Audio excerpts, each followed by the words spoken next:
Yeah, awesome. Yeah, good people. Yeah. Yeah, we put the light on to know when the camera's I on. know, I keep forgetting to email that guy too about that. That'd be nice to have. I've been trying to melt the budget here a little bit, because as far as, I need to upgrade the internet at both of these other buildings. The other thing is, that, you know, I just quickly looked, because I saw something in the minutes, which I said, I didn't recuse myself from that, so I went back and verified in the minutes that that wasn't the case. But I noticed the camera only goes to about that post. It doesn't pick up Oh, wasn't it people people? over there. I know there was one or two over there in that public hearing, and Oh, you couldn't see? he barely picked up Fred, he was right there. But Right. there was somebody back there, and I don't remember who it was. Oh, I don't know if it was Mark Sullivan or not. yeah, could have been. Yeah. So because I didn't remember who it was. It wasn't on the sign up the store. It wasn't on the listing of stuff. All right, I've got 5:30. Do you know that's on or? Yeah, that's Okay. fine. I'm gonna write it down anyways. Yeah.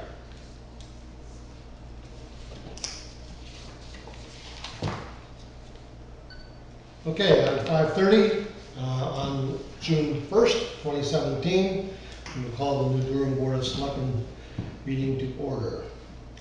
And the reason for meeting at 5:30 was to go into non-public for a couple of personnel discussions.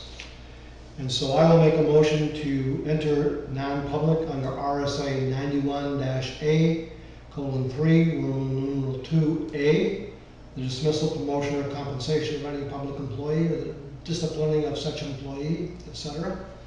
RSA 91-A:3, Roman numeral 2B, the hiring of any person as a public employee, and RSA 91-A:3, Roman numeral 2C, matters which, if discussed in public, would likely affect adversely the reputation of any person other than a member of the board itself, unless such person requests an open meeting. So that's my motion. Second. Any further discussion? Hearing none, I would call a roll call vote. Selectman Doherty? Aye. Selectman Chase? Aye. Selectman Swenson, aye. It is carried 3-0. And so we will leave public at 5:32.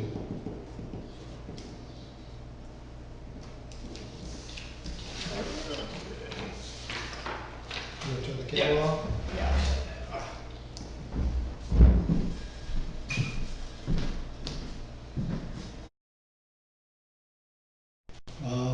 As information, we might have an adverse effect on reputation, etc. Second. Any further discussion? All in favor, say aye. Aye. Aye. It is carried 3-0. I needed to get that out just as the first issue on the public session to get concluded. What I did want to do, however, is that a couple of department heads, mothers, over the last 1 to 2 weeks have unfortunately died, and I want to express the consensus on behalf of the Board of Selectmen. Our condolences, our thoughts, and our prayers to Peter Varney, the death of his mother, Elizabeth Varney, on May 21st, and to Sean Bernier and his family on the death of his mother, Beverly Bernier, on May 29th. And again, I want to extend on behalf of the board our heartfelt condolences and thoughts and prayers with them during both of those families during this difficult time. Okay, next order of business is that I had asked Scott, our TA, to ask the fire department to provide a update on where we were on the new ambulance, just as a brief background, and I asked the fire department to provide more detail on the background I'm going to give. But as a brief background, we, as the Board of Selectmen, voted in roughly late January, in that period, if I remember, it was the final vote, to have the town purchase a new ambulance. The fire department did a very nice job in researching a variety of options and things like that, and presented their case of the new ambulance. The board voted by unanimous decision to approve that purchase. As an FYI to the taxpayer, this the monies for the purchase of this ambulance comes from the funds that are derived on ambulance usage, so that it's not taxpayer dollars, but it's ambulance usage monies that are used to purchase the new ambulance. But I asked Scott if he would request the fire department to provide an update for us on that status. We would not have expected them to provide the detail. We don't expect the ambulance for another several weeks or months, but they'll provide that detail for you. Is it Neil or Kevin? Who's going to do the? Neil. No, I'll go ahead, yeah, Okay. no problem. So First of all, is that a fair summary of? yeah, that's a fair summary, and so not too long after the board approved it, we did sit down and place the final order with the ambulance company. We opted to pay for the chassis itself up front, which saved the town $1,000. The chassis has been delivered. It is in the possession of PL Customs, who's the people that are making our ambulance. Our ambulance is scheduled to go into production on June 22nd and scheduled to be completed and delivered to us shortly after October the 3rd. So we are right on schedule as far as that. For those that aren't aware, we are using a loaner ambulance. I missed, you expect the ambulance delivered when? October 3rd is its completion date. I'm not sure exactly yet what, if that's the date it'll be here or if then it travels from, but within that right around that period of time is when we'll receive the new ambulance. So yeah, so the chassis is there. We are using a loaner ambulance because our other ambulance needed an additional $4,000 and change in repairs on top of the large amounts we put into it last year. We just felt at this point it was throwing good money after bad, so this company has provided us with a loaner, which they actually pay for the repairs on. They have already paid for close to $3,000 in repairs on this ambulance. It's an older ambulance. It's their ambulance. It's their ambulance, right. Part of our agreement in the loaner was we wouldn't have to pay to maintain it. So they've stepped right up, they've fixed it right away. It's been an excellent savings for us, for the taxpayers, not having to pay that. So we do have that currently going on now.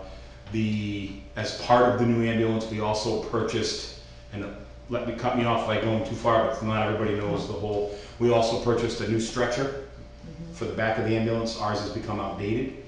And the new one actually will load itself into the ambulance by use of hydraulics, which will eliminate the wear and tear on the backs of the attendees to put it back in there.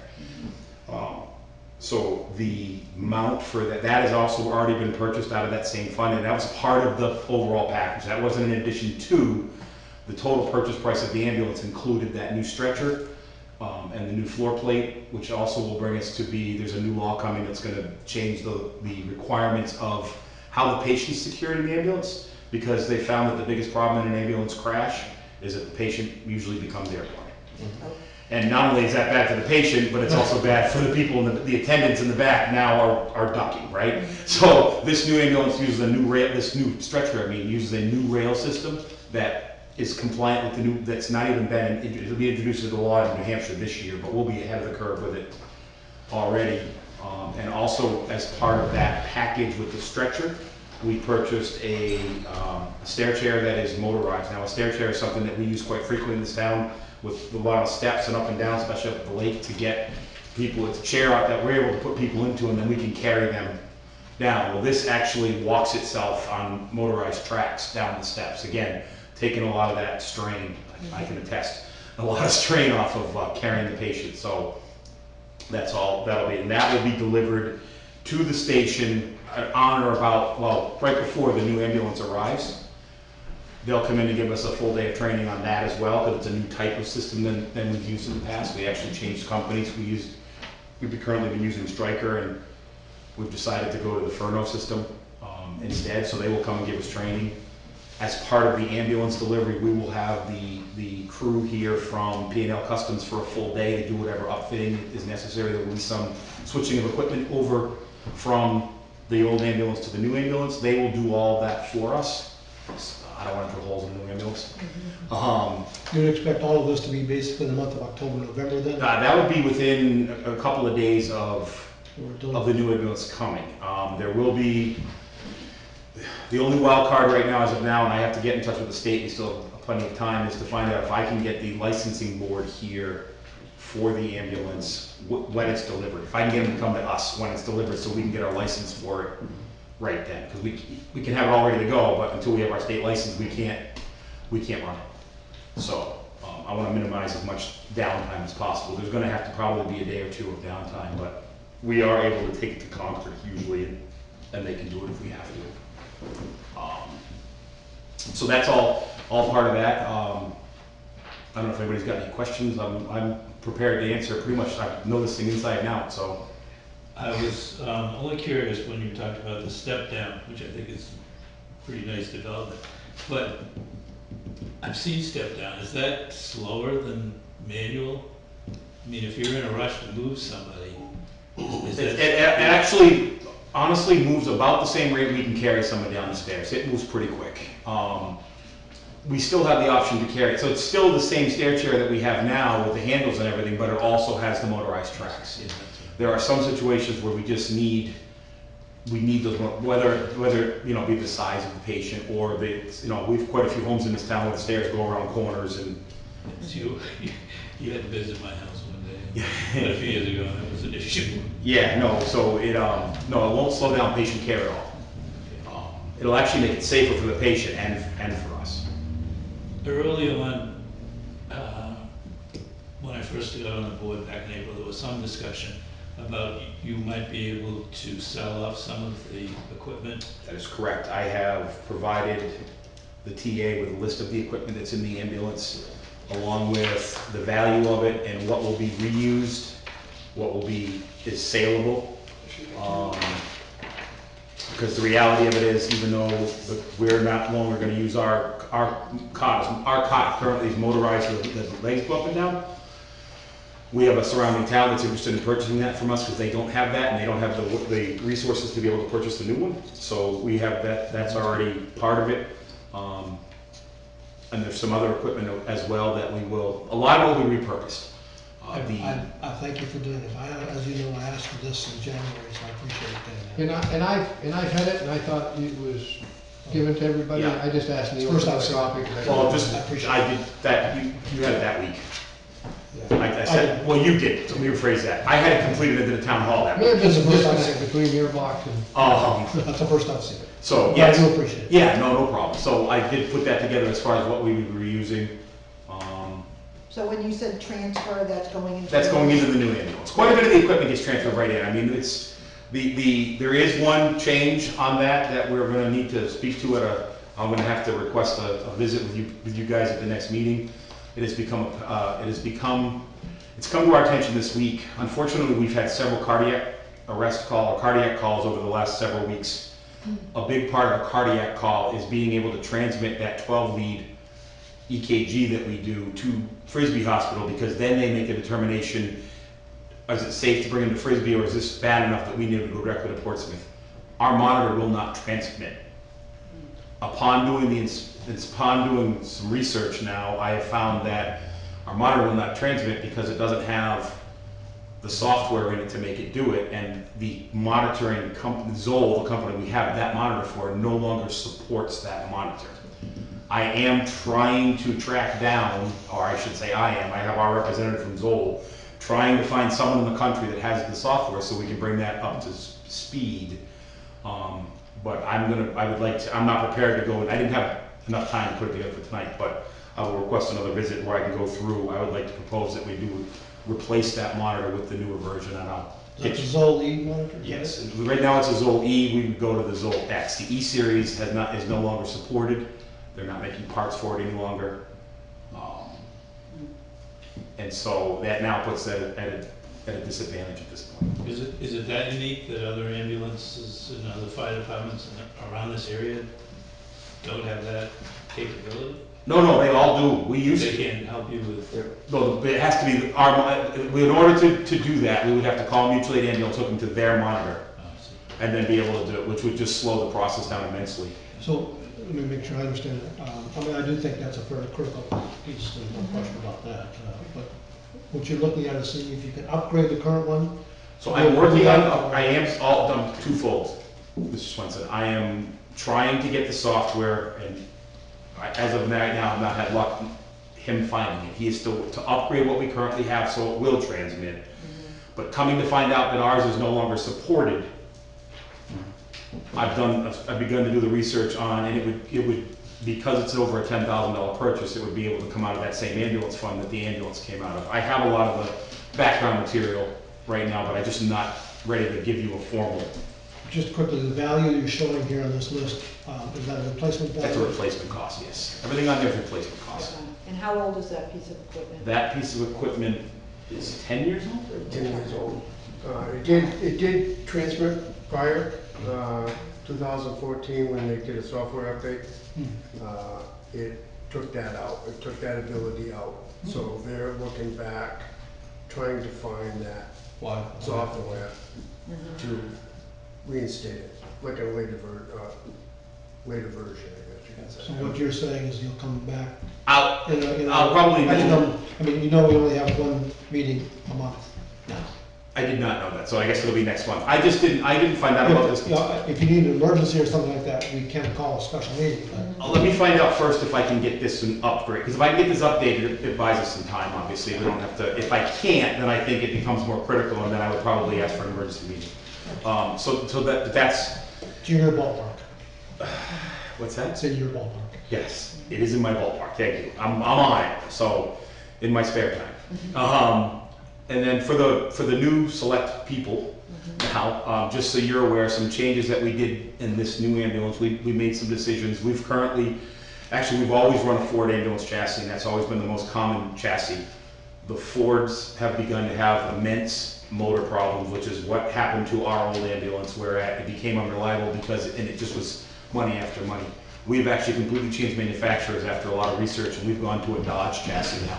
Completely different motor, much more reliable. It's actually where Barnstead just did it, and quite a few people are doing it. And it's also actually a truck chassis. So our ambulance is built on a van platform, and anything you have to do to it's very difficult because everything is up underneath and you just can't get to it. The new one now will be a truck chassis where it's just like opening the pickup truck hood. So it's a pickup truck attached to the box now. We did upgrade to four-wheel drive. We do have a lot of problems in the winter getting in and out of some of the steeper driveways. And it was a negligible, it was just negligible increase, but it'll make it better. And then with quite a few, the new one will have what we call liquid ride suspension, which is going to make it a nicer ride for the patient. It's not just about a nicer ride, but it keeps the box, the back of the ambulance, stable. So what happens now is when we take corners in this one, and even with the air ride technology that's been around for a long time that's becoming outdated, the box leans, just like your car, but ours, because it's so top heavy, it's very pronounced in the back. It makes it much more difficult to give patient care. By going to this liquid ride suspension, now this cycles at such a quick speed that when you turn back and forth, it actually adjusts itself and it keeps the ambulance straight and true, which also will make it safer. So. One of the, switching subject a little bit here, still on the ambulance. One of the things that's missing on your list is the ambulance itself, the old ambulance itself. So we are looking. I mean, the original thought was to. Yeah, we still are. We're looking to perhaps sell that, but there is a base price that must be met. Correct. We have a guaranteed trading on that ambulance of $3,500. So I would add to that on the sell check mark. Yes, sir. And $3,500 at least is the value minimum. Right, we're guaranteed that, so it would have to probably go to public bid or something. above. Yes, and Scott and I have talked, and I know Scott's putting together one big public bid thing, right, with our department and DPW and any kind of, because we have other equipment at the firehouse that's just been there for so long, it's no use to us. We might as well see if we can get any money for the town for it. Now, the other part, I recall seeing several weeks ago, Scott, and maybe you saw it too, wasn't there a surrounding town or a community reasonably close to New Durham that was interested in the stair chair, or one of the items in the vehicle? Yes, they want the cot. Yeah, that's the one that Neil spoke to you about, the town that was looking at. That's Middleton. Middleton would like to purchase that. They've already, so from what Scott, that is on that list. Is it the stair chair or no? No, not the stair chair, the stretcher itself. Our game plan right now is to repurpose the stair chair possibly onto our engine 2, if we can find room for it, because engine 2 was also our medical truck. Okay, And so if the ambulance were at another call, we could bring, okay, so it's the Stryker power. it's a Stryker power stretcher, and the battery that's on there, I believe, would go along with it, the charger. That would be one package. Middleton's already committed to purchasing it. As it's been explained to me by the town administrator, we need to still put it all on that package, but then they can say we're interested, and we can say we'll hold it for them. What, do you know what the, what they're looking to pay for it? I don't know the price yet. The reason I'm asking is, I have a, it's Middleton, right? Yes. Yeah. I have a creative idea for the perambulation then. Okay? So, yeah, well, but we just don't want to sit around the station. I mean, There's no relation to the ambulance, it just happened to be called perambulation. Scott, you know what I'm talking about. And, you know, maybe they find ways to pay for the survey and having it done officially in exchange for blah, blah. Okay. So, okay. well, there you go. So our original, again, for the newer board people, I don't know what I call, it's not selectmen anymore, right? Sure. Is it still selectmen? Sure. Okay, Yeah. I don't want to be disrespectful. No.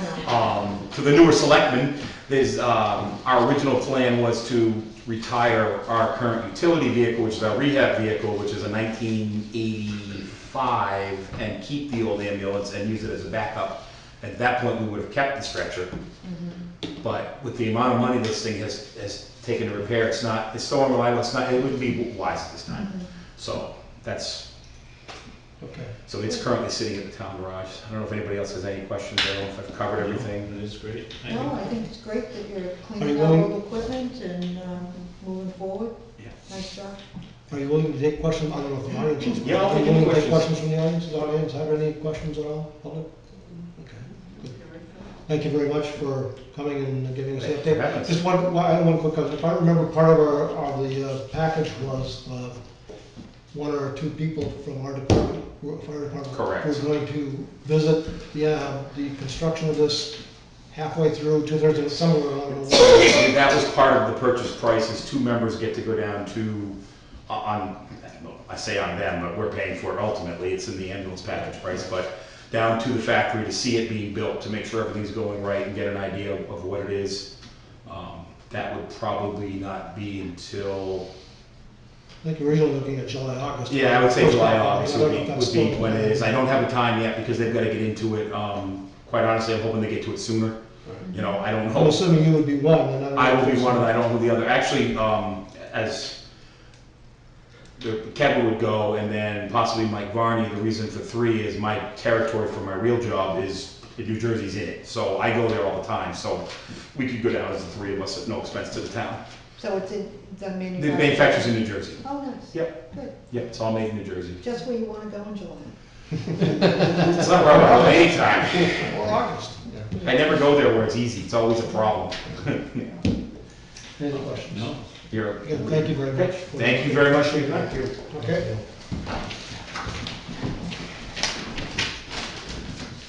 Next is public input. Any public input that anyone would like to comment on? Anybody else back there? I'll recognize it over, but you're the first one in your hand Somebody raised. else? You just state your name and, Okay. Ellen Phillips, Main Street, 21 Main Street. I have a question. Okay. I'm asking this question as a private citizen, but being a member of the Budget Committee, I have access to the budget. And I'm concerned about, again, I've been concerned about this for about 2 years, the police department budget. Because I've listened to Scott's explanation of the year and the way money comes out of the budget. But in looking back at it, I'm sure I'm correct that if the, I don't know, if it's $12,000 to $14,000 that was taken out of the 2017 police department budget had been taken out of 2016, those last 2 weeks, or maybe a day in 2017, when we had our first quarterly meeting, they would have been at above 75% of their budget. And that, therefore, there would have been no question about whether the chief can hire the person that he has been authorized to hire, I think, by the voters as of July 1st. So I just wanted to give the board a chance to tell me that either I'm incorrect or that the police department is not going to have to cut something in order to hire this person or wait a few months, because my feeling is if they wait 2 months, it's saying to the town, we don't need that person. And we do. And the town voted for that person. And so as a private citizen, not as a member of the budget committee, it's just because I had the budget that I can look at that information. I would like to know. I'm not sure I understood the question, but Okay. my immediate response, the way I understood what you said, and Mhm. Scott can provide perhaps some additional detail, but you may be aware that the Board of Selectmen did approve a posting for the budgeted full-time Did you say officer. that again? I didn't get The it. Board of Selectmen did, at their last, I think it was the last meeting, I missed that. approve a posting for the budgeted full-time police officer. To be hired, Not hired, If we possible. approved the posting. but The original budget It's didn't July have that 1st. person coming on until somewhere in July July. 1st. Yeah. Yeah. So the So point the is. posting is now, has been approved, it's been up. Not sure if there's any applicants yet, but I'm not sure we'd expect them. I think the closing was today or yesterday or tomorrow. Yeah. Yeah, somewhere there. Okay. So That's- the closing for those applications isn't done yet. Once that's done, then the process will move forward. Okay, that was the first part of my question.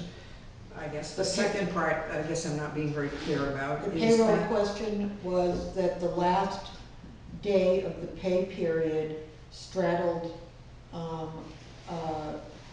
the year end. And all of it. 2016, last day of the pay period was in 2017, so the entire 2-week budget was allocated to 2017, is that Right, right? which made the police department budget at our first meeting look like it was below where it should have been.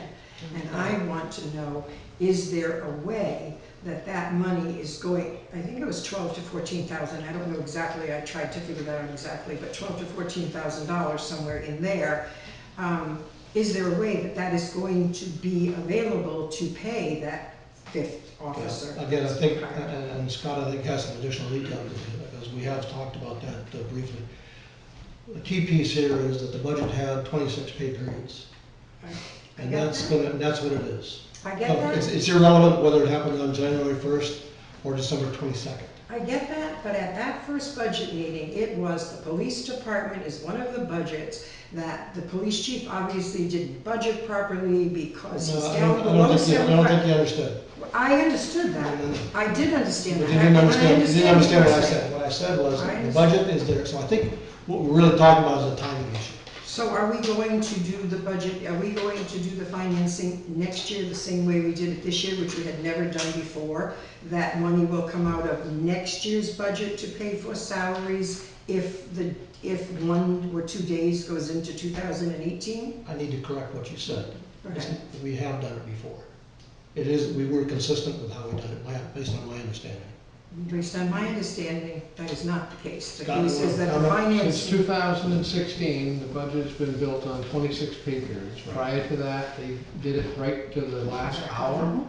And that's when you had a full-time finance staff, and with a part-time finance staff, they chose in 2016 to do, based on 26 pay periods, as we have agreed to do in 2017. It makes no difference, other than the mere fact is that the Department of Social Security, New Hampshire Retirement, they base all those pays based upon when the check is actually cut to them. And all of these transactions, even though the days were worked in 16, they don't care. They care that when that check is issued, and that's when it gets credited to those that year of wage accountability. So So, my comment is correct, it was done before, so. yeah. Well, 16. 16 and 17, I know we're down that way. 15, I can't speak to because I don't have anybody that was in the So role. here's my question then. I'm quite familiar with the budget sheets, and it does give the percentage of budget remaining, and I can see, going to a budget meeting and saying, why are they more than Right. 70% budget?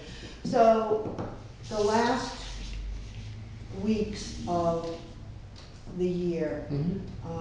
Generally, you have a lot of additional vacation time, you've got some holiday pay in there or whatever, so I'm gonna assume that that pay period is, a little heavier than a normal pay period. I mean, potentially, you're exactly right. That certainly can happen, but it's going to happen. It's a timing issue. 17 and It is a 18 timing too, issue, just so you know. so It's the same do we situation. then, there needs to be some kind of a notation on that budget sheet so that it doesn't, impact It's- I would hesitate with that 70% salary used just on that salary line. Mhm. Because It's just like the highway. you, Winnebago. it doesn't matter what department Right. it is, if it's It's all across all the the same. departments. So, but you're gonna have a budget committee saying, what is going on here, that these are so out of whack, So so. I think there are other line items in the budget that need to be looked at, relative to the overall budget. But I think, to your specific question, I think a large part of it is just a I timing, can just a explain timing it thing. once, and I explained it once before. and if He you happen has to do it explained again- it once before, and I understood what you explained once before, but when that budget was looked at in, what was it, April, when we had our quarterly, April, beginning of May? May It 3rd. was that the police chief obviously didn't budget enough for overtime, for No, I didn't. part-time, that was That's right, kind of a part-time is notation correct. there, but he had. No, we had It's not. just that $12,000 to $14,000 was taken out of the budget that he had budgeted. I just I want to will- make sure it's I there. do have to call to a close, the 5-minute thing. Okay, but- I just But want to I make will, sure. I will it's tell there. you that you should go back and look again, because indeed did. it was budgeted according to how it was done in the 12 to 14, what you're saying. Scott has already explained there are other line items that may not have been budgeted the way they may now should have been. Maybe in looking at retrospect, they should have been. Just cautiously go back and look at all that. Okay, anybody else on public input? Yeah, I If you could just introduce yourself. Ken Fanjoy, 280 Kings Highway in Durham. I just got the agenda and I noticed it still wasn't on there for the transfer station. Right. Yeah, Joe Blosky's been on vacation, so I haven't met with him, so. No, Okay. 2 weeks vacation, so I believe he may be back tomorrow. That's about when our last meeting was. So we'll make sure it's on the next meeting, agenda. All right, thank you. Any other public input?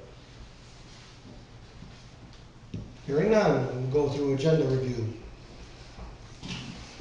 Any, We do have one item that will have to be taken up as an action item in regards to a reclassification, I guess, or change that we discussed in non-public. Add that.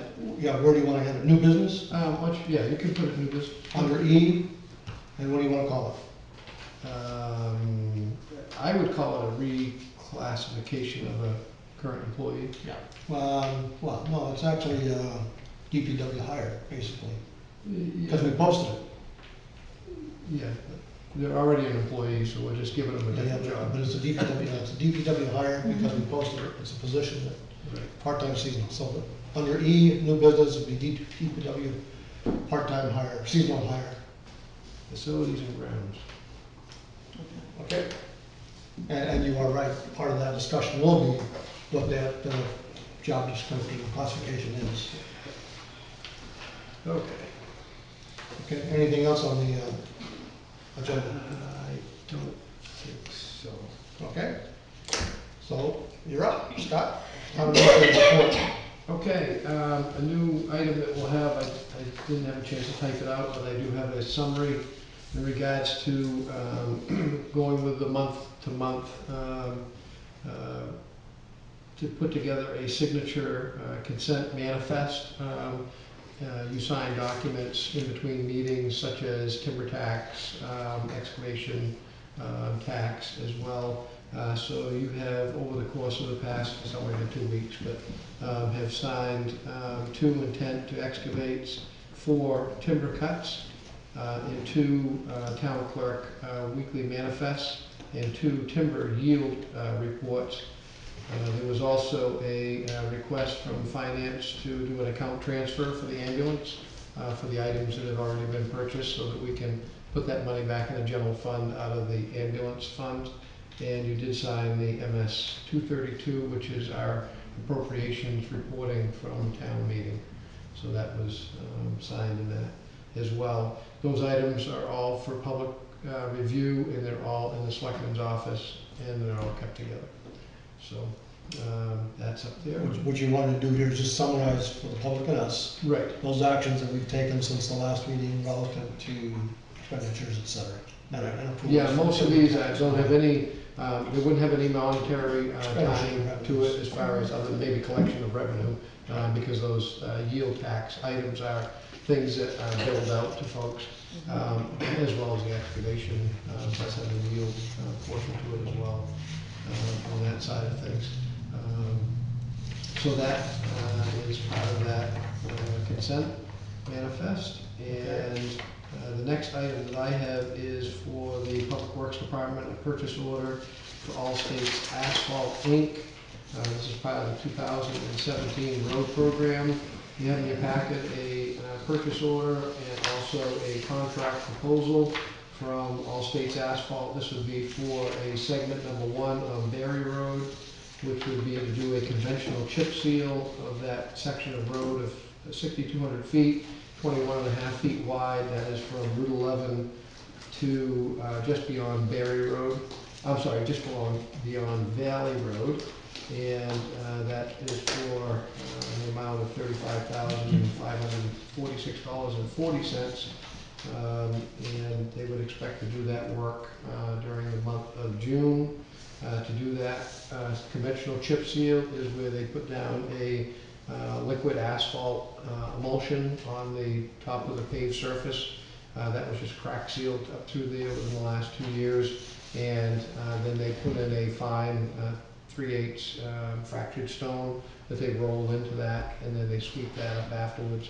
And that gives another little extra wearing course and puts another kind of like a membrane onto the road to help preserve it. It's a pavement preservation tool. Well, just quickly, this money would come out of the CRF, RSMS type stuff, right? Yes, $20,000 of this money would come out of the CRF under the road projects account, and then there is also $15,000 in $15,546.40, which would come from the Public Works TAR account that they have. That also, there is money that was set aside for doing this type of work, plus the crack sealing. Okay. All right. You don't have the account numbers for those two, do you? Yes, I do. They're right on the bottom of the, There they one of these. are. And I think I did a sample that has them in there as well. They're not in the motion, that's Oh, all. I'm sorry. And they're actually, the number's incorrect in the motion also, by 20 cents. By 20 cents? Yeah. All right, I will make a motion to authorize the purchase order number 2494 to All States Asphalt Incorporated in the amount of $35,546.40 for the pavement preservation treatment of chip sealing to Berry Road. This authorization is with the State of New Hampshire procurement contract for such terminals. And the monies will be coming, $20,000 of that money will be coming from account 01-4915-10-83. And $15,546.40 will be coming from the Public Works TAR line account 01-4312-10-679, sorry. And authorize the chair to sign And I'm author, yeah, I'll authorize the chair to sign it. one spot. So. Actually, the purchase order, everybody can sign Okay, I'll second it. that Yeah, motion. you go to the last part, but yeah, that's a motion, okay. Second. Any further discussion? All in favor, say aye. Aye. Aye, those opposed, it's carried 3-0.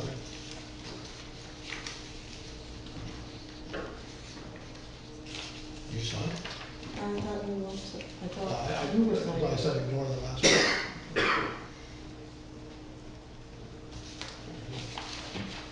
Okay, next up, Scott, you still sign have the contract too. Pardon? The contract as it comes back. The next item is A purchase order change, previously at the last meeting on the, actually all the way back to April 20th, we had done a purchase order for the repairs to the 2015 Dodge 5500, which was damaged in the storm Stellar, I think it was. Winter storm where a tree hit the side of the truck. And that was, we received our insurance information, our actual check, took it to the original low bidder on the 3 quotes for the auto body. And when we got there, they discovered that they had missed part of the repairs in their quote. So we pulled the truck back and went to the next bidder, brought the truck to them, and they reviewed it, and they also indicated that there were several items that were missed by the appraiser, and called the appraiser, brought the appraiser back in, I say it's appraiser, the adjuster, I guess, actually, for the insurance company, brought it back in, and they reviewed that, and then settled on what the amount was to actually fix the vehicle. And so that brings you to now have a new purchase order with a different vendor, and this actually works out a little bit better in our benefit by $56, but in that situation there, but the insurance company has a little bit higher cost. Yeah, well, the key piece, the key piece is more or less the town's deductible is still $1,000. Correct. Insurance picks up all the rest, so net effect is no real difference to the town's expenses per se. So, Yep. okay. We just proved that we are going to make an actual expenditure of the 5865.57, and that we will need to just be able to show that as part of the motion, and that even though we have revenue coming in for insurance going back out, that we need to be able to show that. Okay. So I'll make a motion to withdraw the previously issued purchase order number 2395 and mark as voided, and authorize purchase order 2495 to Rogers Auto Body of Somersworth, New Hampshire, in the amount of $5,865.57 for the auto body repairs to the 2015 Dodge 5500 dump truck. Said expenditure from the insurance holding account in the amount of $4,865.57, and $1,000 from the insurance deductible account number 0141961056. We have a second? I'll sign that. Any further discussion? All in favor say aye. Aye. Aye. Aye. Those opposed? It is carried 3-0. Thank you. The next item that I have is seeking your permission to utilize a public surplus online auction company in order to look at hosting and putting it out there for any of our surplus equipment, such as the ambulance, for example, that we can put that online with public surplus, and people will actually bid on it. It's usually for a period of whatever we set, whether we set 14 days, 30 days. It's very similar to the way we did the tax deeded auction.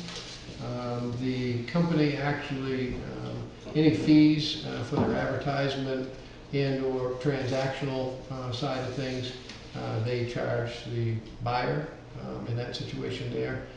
Generally, it's 7.5% that they receive from the buyer, unless they use a credit card, and then there's an additional 3%, I believe, so it comes up to 10.5% on that.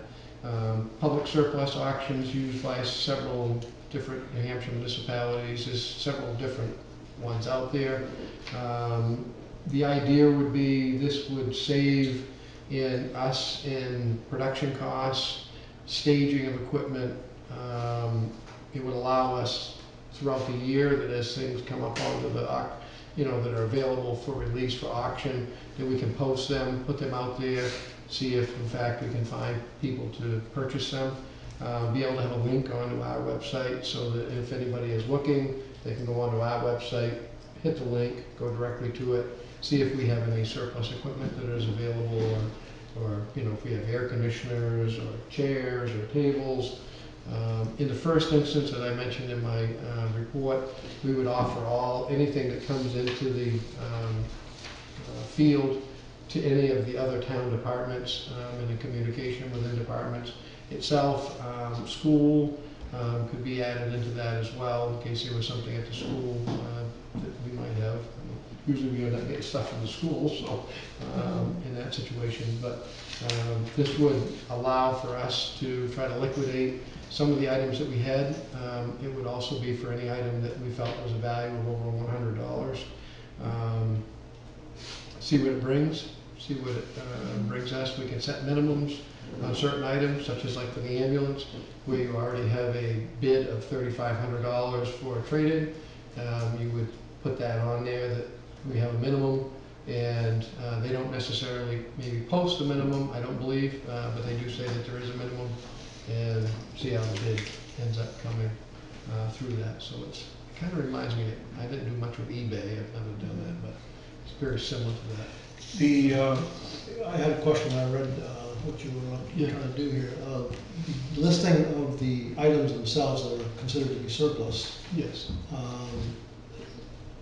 Recognize that, you know, $1, $10, $100, $500, whatever, or it's not going to, probably don't need to see it. But if it gets to a certain level, it does. What's the process for that? I would think that we could set whatever threshold that may be. You know, and actually this part of the policy actually comes under the same as a procurement policy. So it really says in there that anything $100 or less, the department head and a town administrator can take care of, you know, either giving it away, or, you know, if the church needed it, or the food pantry needed it, or something like that, we could make that type of a transaction. Technically, we probably could give it to an employee in that situation as well, if in fact that was under the procurement policy. But in the other instance of anything above that, we could set a threshold that would be similar to your purchasing policy, if you wish, that anything that had a value of, you know, anything over $2,500, that, you know, the board may see it, or anything over the $5,000. I mean, right now we have it so department heads can sign on purchases up to $2,500, and town administrator up to $5,000. Anything over that is the purview of you making a decision based upon the 3 quotes that end up coming back. So, you know, that's certainly an open discussion item. My idea would be that as we generate those lists, that they would be circulated, and you would be part of that circulation, just like it would be with any of the other town departments. If you had any concerns or felt that there needed to be reserves on any of them, you could do that, or if you just felt that it was better to just hang on to it. Yeah, again, that's why the question. When you're buying something new with those authorizations, that's a little more straightforward. This one becomes a little bit more difficult because one opinion of surplus may not be another opinion of surplus, and one opinion of value may not be another opinion of value. So I would like to see some mechanism where the select board has a review process for those items that are listed. Now, instead of it's $1, you know, I don't know, but anything above $500 or something, I think should at least, and I'm just arbitrarily throwing out a number here, Right. but you know, nothing magic about 500, but Yeah, for discussion. I mean, you know, some of the items that we actually have, I mean, just to give you a flavor, you know, we have some air conditioners, you know, that are kind of some of the dinosaurs that we have. The basement's half full of air conditioners in this building. That's another story. But and then, you know, there are other things that have happened. There's a generator, for an example, that the police department used to use, that, you know, certainly can bring some Has pretty some good value, value, yeah. has some value to it. And whether or not another department may want it or not, is there. Of course, the ambulance is one of those items. There is an old, at the highway department, an old roll that they had for rolling asphalt that doesn't work anymore, has no motor in it, that type of thing. They have an old asphalt, what they call drag box, that goes on the back of a dump truck that they can drag and put on asphalt with it. That is not something that is a usable item for the highway at this point. Although the town of Sugar Hill, who has a lot of roads that they put together and Band-Aid that way, can put out what they call cold mix type of thing. They would be interested in something like that. I'm not saying you're gonna get any big revenue for it, but if you could repurpose it for a small amount and let another community take it, at least you have fulfilled the ethical side of things and offered to all people for whatever that amount may be in that situation. You know, it's really not a big revenue maker, but it cleans your sheds and your basements, and it also will bring revenue in and is offered to all in the public. That is a key piece. I mean, I remember seeing some things go and made me cry, you know, as I saw a dump truck get sold in Wolfeboro once for $1,600 and it still runs today. So, I mean, some of those things we do have to set minimums on. So, you know, what you have in the packets, is that actually stuff from the Durham, or is that just illustrations? No, that's just an illustration. That's what I see. It's a Seabrook. I assume that's what it was. So how often would you imagine that you would post? It really all depends on how much stuff, but right now, based upon what we have, might do it once a year, Oh, might do it twice a year. It also, this type of a mechanism gives you the flexibility that all of a sudden you found out that, well, an example would be like when they made the upgrade to the library with the air handling heat pump units there with the HVAC, that they didn't need the window air conditioners anymore. So in that situation, all of a sudden you got 4 or 6 air conditioners, and if you didn't want to have to store them and deal with them, you could throw them right on and yeah. try to get rid of them. And you know, it could be, you know, Mark needs an air conditioner, and he says, hey, if I can get one of those things for 30, 40 bucks, you know, it's cheaper than going to Walmart and buying one for $2.50 or what. I'm not sure what they cost. Well, again, I think the process, I mean, the approach is good, and I think we want to participate in somehow in this. I just want to make sure there's enough safeguards, if you will, to have, you know, multiple review, or select board review. I'm not, you know, would not favor the motion that you proposed here over $100, because I think it should be under, you know, again, I'm just throwing out a number, but perhaps the department head and TA have the authorization under 500 or 250 or whatever the number should be. And then anything over that, the select board has to have a review. But again, I'm only throwing a number out and a concept out for discussion purposes. So if you're gonna make a list of items that you're gonna post on this surplus auction site, and we're gonna be in the circulation piece, I'm sure well in advance. So if there was, I'm sure you're gonna make a list of everything that you're gonna put on. If in your list of everything that you could separate by dollar value, so that in our circulation, we are looking at the higher value items. Yeah, I mean, what I would intend to do right now is, and the only reason why I kind of put that language in there for right now is that ongoing, after we get rid of this first lot of stuff, a lot of stuff, that, you know, after that, as things trickle in, or, you know, that we, you know, have a little bit of flexibility in it. And maybe it is the $500, you know, for the small ticket items that end up coming up, that we end up doing that. But, and I think what would happen is either by your next July or even August meeting, we have a pretty good handle on a started list. It just needs to be completed and refined. And you would be able to have that, review that at your next meeting. And we can break that up into what we think are those estimated value items. I mean, it's hard to put a value on an air conditioner. I don't know how old it is, but I mean, part of me says it's worth 50 bucks. But you know, if I was at a yard sale, I wouldn't probably pay more than 50 bucks. And which hat you're wearing. What's that? And which hat you're wearing. That's right. Yeah. I mean, so I mean, the idea would be to, of course, put it on the site and try to get as much money as you can for it. You know, that way. But it comes a point where, you know, actually for us to get rid of air conditioners, it's costly. Yeah. As it is. So again, I don't have a problem at all with the concept. I just want to put the right framework around it. So Good. So I'll put something together for you for the next meeting, All right. hopefully, and That's fine. well, I mean, I just the want. key is to authorize, to identify surplus, get the list moving, put some estimated value on it, and then next meeting we'll define the, My main focus was that I'd like to use this type of a format, which I think it's a low cost, low labor. which is fine. We take one I think you picture. have consensus to go ahead with that. And I don't want us to slow you down, No, you know. I love cleaning out the garage type of thing. Yeah, I do too. How do you figure out what's Yeah. working about that? Let's just take all those, A lot of, there's not a lot of Yeah. guarantees, but you plug a lot of stuff in. I've done a few of those yard sales for the Masonic Lodge, and you have an extension cord so you can see if the piano still plays. So just kind of in summation, I think you have a consensus to move ahead on the auction process and that site and all that stuff. But come to the next meeting, we'll do value guidelines and process guidelines, right? Yeah. Okay. But as Ron, Selectman Doherty has said, don't hold up when the department heads developing a surplus list and all that. Keep that moving. Yeah, we've got a large portion of that already done that we started. Okay.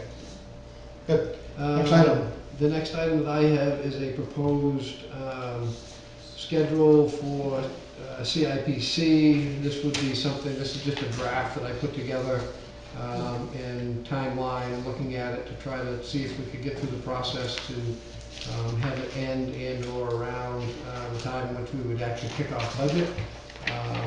This basically gives a course of about 10, 2, 4, 6, 8, 9, there's about 9 meetings. About roughly 2.5 months, probably. Yeah, there's a couple breaks in there. I say a couple breaks. There's elapsed time. There may be a week in there because we have there's a holiday involved. and a- Elapsed time. Yeah. So I put that together. Those are all Wednesdays with the exception of one Tuesday, which is a planning board meeting for that. And there'd be a kickoff meeting in June. And once again, haven't explored this with any of the folks that are on CIP as to whether or not, what day of the week actually works better for people, whether evenings or days work better in that situation there. So I just left it as dates. I know Wednesdays are generally for a meeting space fairly open. Thursdays are as well. And so either way, other than the one Thursday that you folks are meeting right now. So I just thought that that timeline may be able to work based upon the work that may need to be done. Okay. I mean, I certainly don't have any problem with it. Anybody else? This does what we had talked about, is moving that whole process ahead 3 or 4 months, allow that to be done before the real budget stuff starts. Yeah, Think I it's mean, appropriate? generally I would look at that first meeting in September as being a combined, you know, I mean, this is what we did last year, of course. I Budget thought we committee. worked Budget committee and selectmen to kind of get a flavor as to what you thought the budget philosophy should be relative to, you know, cost growth, projects, you know, that kind of stuff. Right. So So, again, I think moving this up to the June thing fits with what we had indicated early on, and I think it's a good process. so But I have a couple more comments on the CIP, but not relative to the schedule. Anybody else So have are any? you saying that the first meeting of the CIP should be with the budget committee? No. No, that. He was talking about the board of selectmen. Yeah, well, we actually do our In budget September. stuff in September. We would Yes, have yeah, budget committee and selectmen, they meet together. yes, Do the but I first. wasn't sure if you were, okay. The CIP, actually, their report, as you know, goes to the planning board first, Planning, yeah. not to the Yeah. select board or the budget committee. So, yeah. I have a couple of comments on the CIP, but it's not relative to the schedule. Any other comments on the schedule? So, I think that I would need to contact the other, members just to. Scott, I can do that. Okay, and, take that burden off you. to, I can check their email schedules. everybody out to see if the 21st does work for everybody, All right, or at least a large majority, Sure. as far as the kickoff meeting. And I kind of just put on there, as far as just doing the organizational stuff and figuring out what the meeting would actually look like, as far as, I say look like, as far as the schedule and if the Wednesdays work or Thursdays or okay. whatever that time frame works. So I'm pretty sure I have everybody's email with the exception of, I probably have Bill Myers' email, sure, so I can email that out, see what the, hopefully that works for everybody, we can. I do want to, anything else on the schedule? I do want to revisit a suggestion that was made, I did it when we were first talking about the appointments. I still would like to find a way, and I think I have a suggestion here how to do that, of continuity of members. And what I'm suggesting is, we made the appointment initially of 1 year each, but we did talk about multiple year potential. And in thinking about it, and given how the CIP is constructed, if we made, we made 2 appointments for at-large members, one was Terry Jarvis, one was Bill Meyer. If we made one for 1 year and one for 2 years, and then 2 years thereafter for everyone, you get the continuity of one person with the opportunity for rotation if you'd like. So I'm suggesting that we, and Terry's responded, I recall, publicly last time, although I haven't talked to her since. Should we want to do 2 years, but I'm making that assumption that's still there. I'm suggesting that we amend the appointments, amend Terry's appointment for 2 years and making all appointments for CIP thereafter 2 years. So Bill Myers would be 1 year still, which is we already been approved. Terry, I'll make this an motion if we think it's viable. Terry would then be 2 years, and then all appointments thereafter would be for 2 years. Allowing at least one individual, if not more, depending on what board representation comes from each for the CIP, some continuity in the process and what the thought process was the prior year, and all that. Not necessarily have to carry that, but at least they have that institutional memory there. Can we amend appointments? We would make this, you could, you'd have to first of all indicate, I would probably suggest 2 motions. One is for the CIP in general, having, a 2-year appointment starting at the next appointments. And then I would come back and modify Jarvis' appointment for 2 years. So I think you have to have 2 amendments, or 2 motions, I would say. But the first is that viable? Or I think it's a better idea. I'm a good example of needing well, continuity. no, but it just makes a lot of sense no matter what, whether it's business or whatever.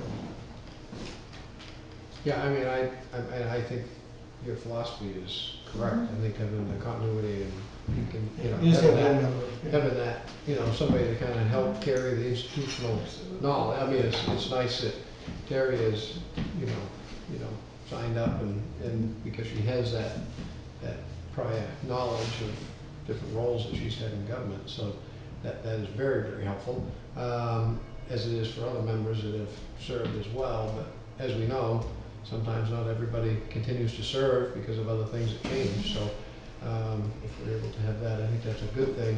Whether or not it's the right thing to do it after you've already done that versus just waiting and doing it next year, but it's entirely up to the board. I think you can do anything. You can change any action you did before by new action. We already did that. We rescinded the purchase order. That's right. Yeah, I think it can be done. So getting You're the appointing some authority. sort of a consensus, I'll make a motion that the CIP appointments, all CIP appointments in the future be for large appointments be for a period of 2 years. So again, repeating the motion. The motion is to make all future CIP appointments, at-large appointments, for 2 years. I'll second that. Any further discussion? Just make a quick note here. All in favor say aye. Aye. Aye. Those opposed? It is carried 3-0. So having done that, now I will make a motion to modify the 1-year appointment for Terry Jarvis to a 2-year appointment. Second. I was thinking about you.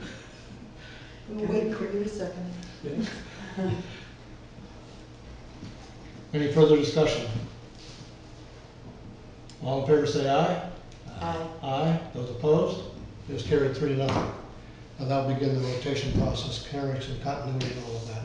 So, good. Next item, you're still up. Knocking about creative idea. Yeah, I think anything that involves money could be problematic, but that's okay. That's why I was saying that they would just put their money towards their survey. What kind of money are we talking about for that? Well, I mean, we only had one quote. I had another, Just survey. for the purpose of the public, if you don't have it. This is a perambulation of the Durham Middleton town lines. Just Yeah. So we started this whole process and discussion last year, and we had gotten a quote from a survey company, $8,000. So it'd be splitting it between the two. And they go out and they, identify, photograph, GPS and all that type of thing there. I have had a surveyor also talk with me that said that he didn't feel that it was would be that expensive, that we have all the maps and everything out here. So he didn't think it would be very difficult to find, in fact, the monuments and stuff.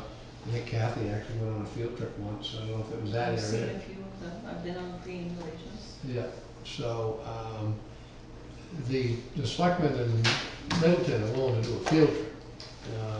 And as far as going out and actually doing that. a field hike. A field hike. And at the time, we only had, and this was last fall, I think, we had one selectman that may have indicated that he would, at the time, would maybe be willing to go out and hike if he had assurance that the selectmen from Middleton could in fact find the monuments, they wouldn't be lost on the hillside up there. Well, that's the issue that I have, quite frankly, is for me, we'll walk that, so what if you don't find the markers?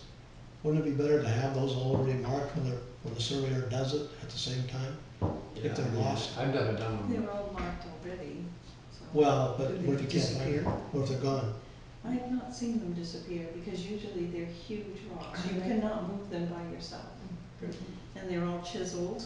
I know that many of them have had ribbon markings and all of that, and have had, Just for the purposes of, Paint it on was it. Kathy Orlowitz, who's Cat- town yes. historian, so she understands the history. yeah. And, there's always been something left behind for all of us that have done the pre-relations in the past. We've photographed, we've GPSed the ones that we've done in the past. The funnest one was the one where the 5 towns and 3 counties all come together. That was fun. We had to jump over rivers and all of that, so. I think it sounds fun. Was there a picnic involved, Kathy?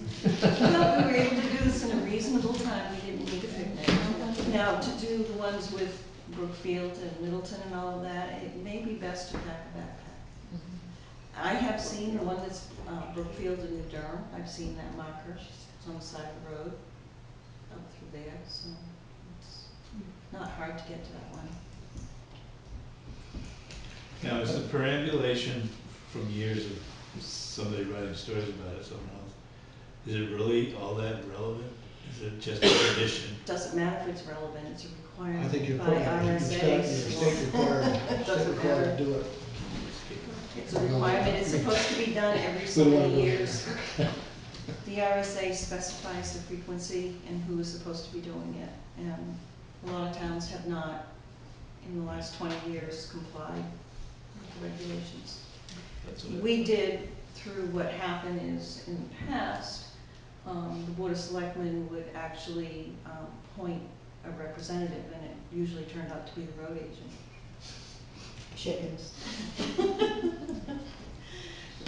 But That's the you're reason allowed why to do Kathy got that. dragged into it. Well, it sounds like an adventure, and it sounds is. like, it's tradition. Mhm. And I think it sounds like it'd be fun. Am I hearing volunteer? Yeah, Okay, there you go. so we'll have We got a fun. volunteer.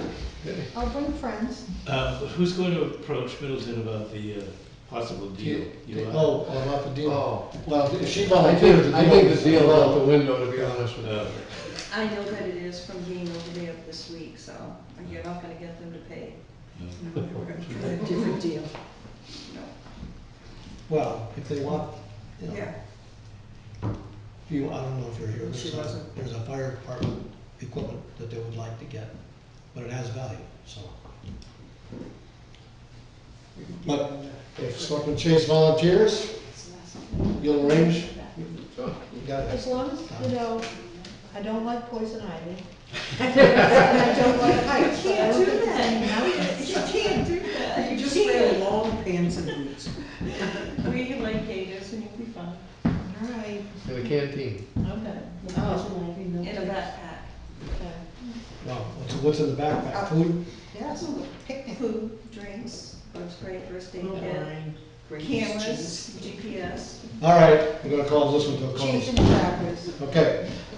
Thank you for volunteering. Sounds good. Appreciate it. Next item, going to new business. I asked that this be on the board, on the agenda, because I do believe that we should systematically review progress on goals, et cetera. I don't think 5 is actually one of the goals that we had, Scott. No, So- I kind of added that. Yeah, okay. I added that only I call it local government outreach, which is at coffee. Yeah, well, we already have that It's already started down on, so below. I crossed it out under the goal side of it. But what I would like, and again, if you're not prepared, I understand that, but to get the ball rolling here, I'd like to just get, a few minute update on where we are on that goal, what the progress has been made, and do we see, achievability, and if so, the timelines and all that stuff, so. First up is cyanobacteria, and Rod, I know you were at the last, well, go ahead. We had sort of a formation meeting about 3 weeks ago, I think. And it was for me, still new to all this, was very interested to see how concerned everyone from state officials, particularly Fish and Game, and representatives from New Durham and Alton are about this, because it's a far more than I understood, a very difficult and dangerous problem for Downey Pond, Mary Meeting River, and also now down through the Mary Meeting River into Alton and even into Lake Winnipesaukee. And one of the areas that's being focused on is the fish hatchery up by the lake, where a lot of the phosphorus apparently is coming out more than people had really expected, and that's contributing to it. But there are a lot of other factors. So the organization meeting went well, and last week a group of us met with EPA officials and state environmental officials, and we took a tour, almost all of the groups, some of us caught up a little later, from the fish hatchery down to the boat ramp on off Mary Meeting Road, and then down to another location off Mary Meeting Road beyond the dam, also at Hoover's Bridge. What we were doing was pointing out spots where, to keep it consistent, where the testing of the waters will be taking place. And we moved all the way down to Route 11 to the bridge over the river that goes into the Alton section. The next formal meeting is in about 3 weeks, I think, in Alton. 22nd. 22nd, and I knew when we were talking about something that was June 22nd, it was rolling around in my head, there was always something going on. So the committee is meeting down there. A lot of effort will be made to try to get information out to the public to understand this. We have some very good people on this committee who I know from what I watched impressed the EPA as well as the state officials. Mike Gelinas, probably in the lead of all the people who really know what they're talking about on this.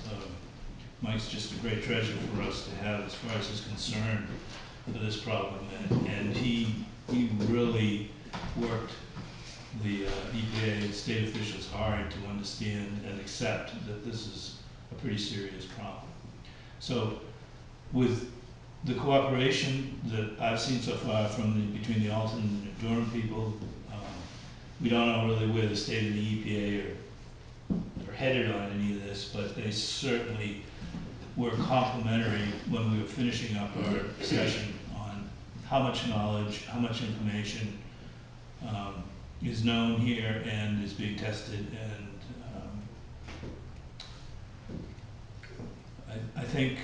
I think we left them impressed, and they could be just being nice to us, but they were impressed with the number of people that were concerned as well. They, in fact, hadn't Well, one other thing that they say is a little different, of course, something's gotta be a little different about New Durham. There's hardly any other waterway with this issue that comes from the lake, has this little river in the swamps, and then moves on down. It's a different type of a waterway than they said they'd seen before that would have to be dealt with. So there's a little bit of a sense of, this is kind of unique and may need some unique resolutions. Yeah, I mean, there could be positives to that too. It may be, you know, able to be addressed in a more direct fashion, so. Well, there's a lot of work to be done, and it's not going to be a short process. Well, again, that's It's gonna be years. This is we have it as a goal because we want to get that initiated. We want to get the collaboration going with Alton and getting a very strong initiative on this, but it is a multi-year mitigation approach, I think. But So- see. Sorry to interrupt, when you say it's gonna be years, does that mean that they're gonna address the discharge of the phosphorus sooner rather than later, and the years would be the cleanup? Having just started on this, I'm really not that versed, but Okay. I can say that the Fishing Game facility has tried a lot already to try to reduce the phosphorus. And it's a question of, well, what else can they do? I think there's a lot of concern that that's such a vital part of the state's economy for all sorts of reasons, that they don't want to work too quickly to make any decisions. But at the same time,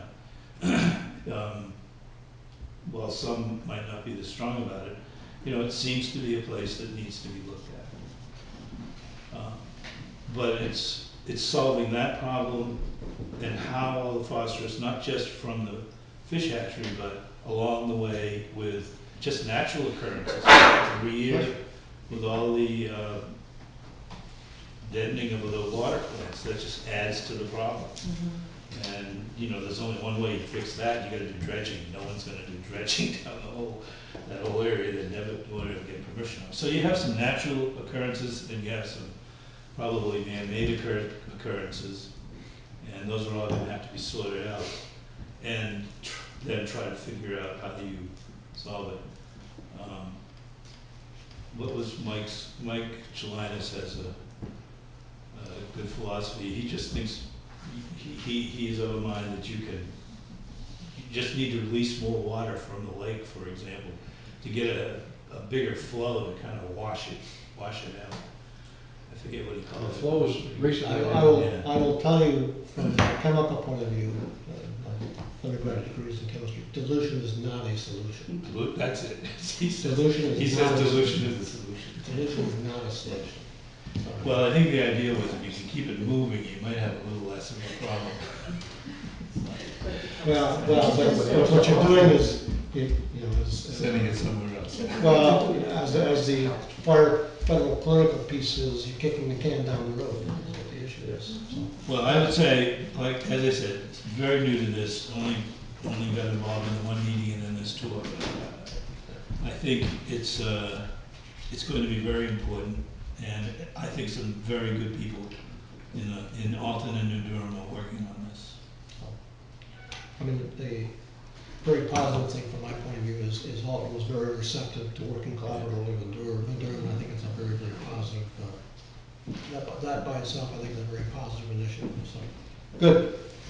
Next one, Booty House and our meeting house, and Cecile, I think you have that one. I do, and I have not met with Kathy yet. Do you have any updates since the last meeting that you were at, if you would like to? I would like to update you in non-public later. Okay, Tonight, great. if possible, Are please. you looking for that tonight? Yes, please. Okay, so we need to add that. There's a note that I just got. Yeah, and I can just, Okay, that's what you call recent. Yep, very recent. Okay. well, we just had some activity. Yeah, no, I at- don't anticipate it to be a long discussion, but No. you'll update from prior discussions, right? Can I Yes. Can I just add, if you don't mind? On Just the that the, meeting outside. right, on the Meeting House, the foundation RFP is out for bid and due in on June 7th. As you know, that had been previously put out, and we'd only received one bid. So the committee had requested it be put out, back out again for a longer period of time, and we have done that. And I'm hopeful that we'll receive some additional bids for that work. And certainly Kathy and I have been chatting from time to time about her work, and she continues to do the work that you folks had, well, actually, Spence was involved. You've seen the project planning that, and Kathy is certainly continuing to lift all rocks and make sure that some things that don't go unturned as far as her research and gathering some of the information that the board had asked relative to the operation and costing and things of that nature. So we keep in pretty good communication relative to that. So it's definitely headed on the right track. Okay, anything else on that one? Okay, next one is the personnel policies, and I have worked diligently on this, as you know. Scott has done a tremendous amount of work on this, and he has in your packet a draft of what his suggestions are. I have told Scott earlier this week that for me to do it, I would want to make sure that we do the same thing that I've asked other departments when they've looked at changing SOPs, SOGs, all that kind of stuff. I want to see a chart of what those changes are compared to what the original ones are, what the current ones are. After swearing at me under his breath, Scott said, okay, we can try to work on that. So he and I will start that process, I think. I would like an electronic version of this, by the way. Yeah.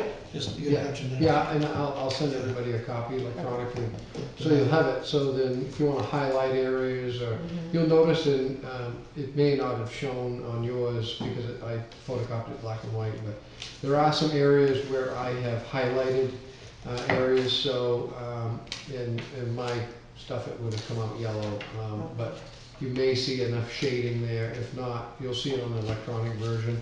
Those are significant, and there's also some red text that is very significantly different than what is in the existing policy. Absent leave, things of that nature. And Swens and I did. We're not gonna see the red text.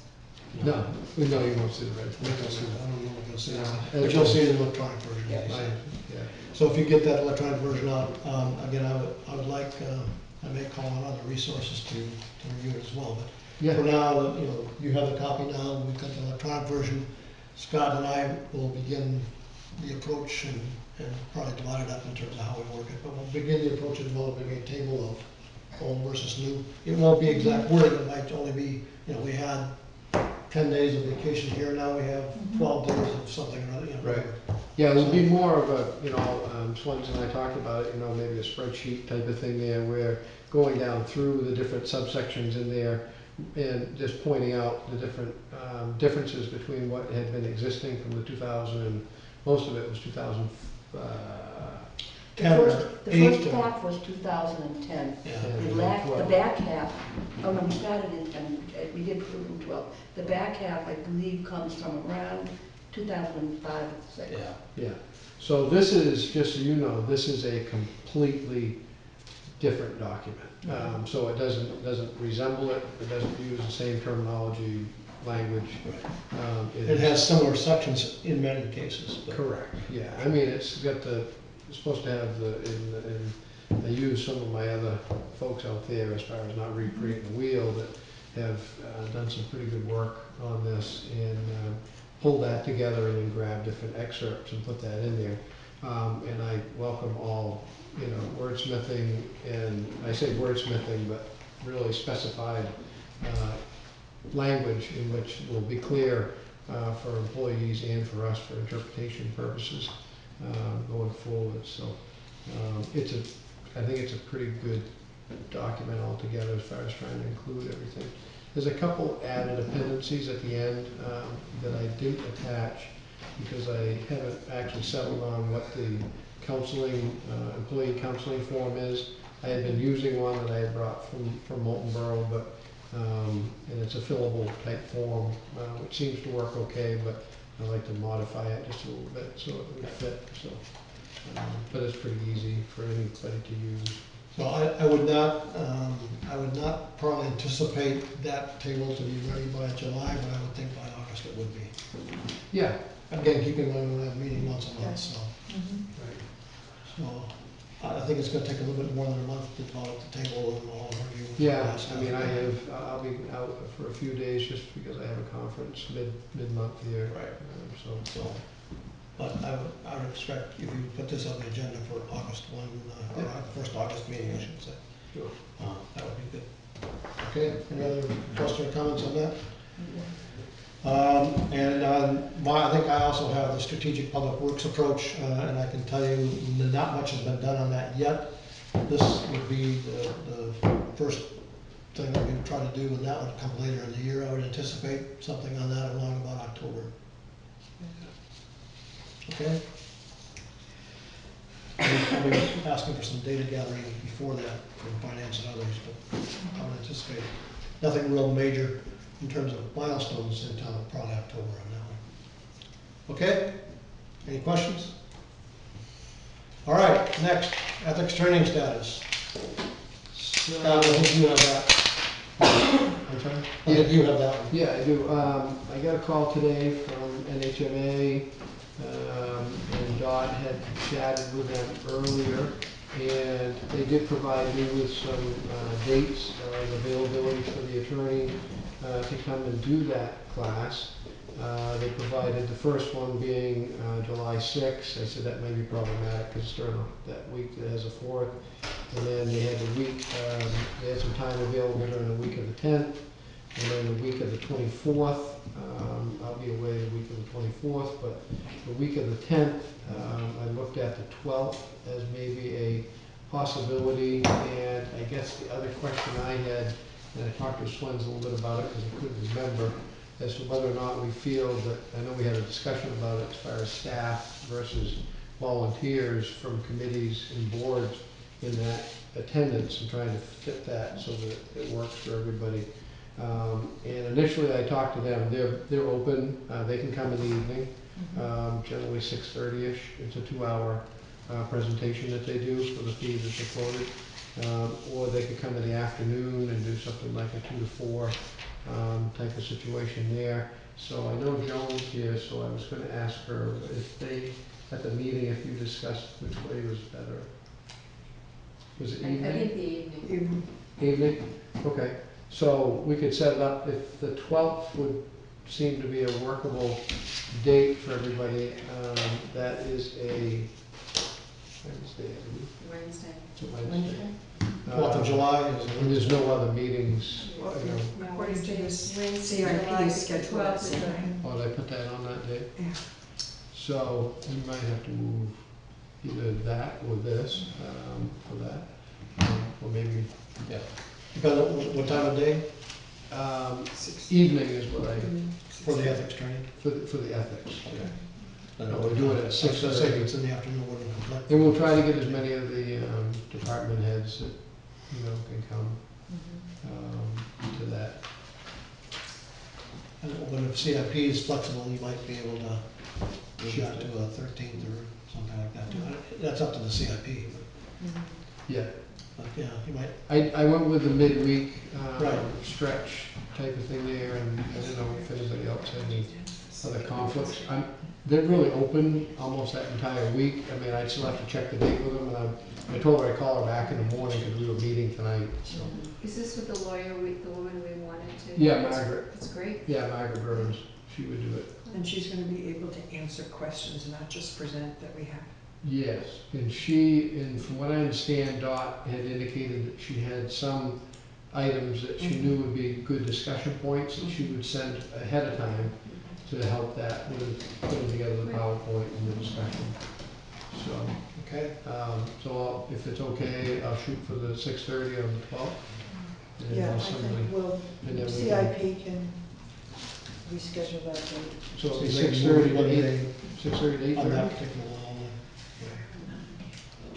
And then what I'll do is I'll plan to arrange that, we'll have it in the community room, once we hear that there's gonna be any. And again, I think, you know, as we said before, that all department heads are required to be there, in my opinion.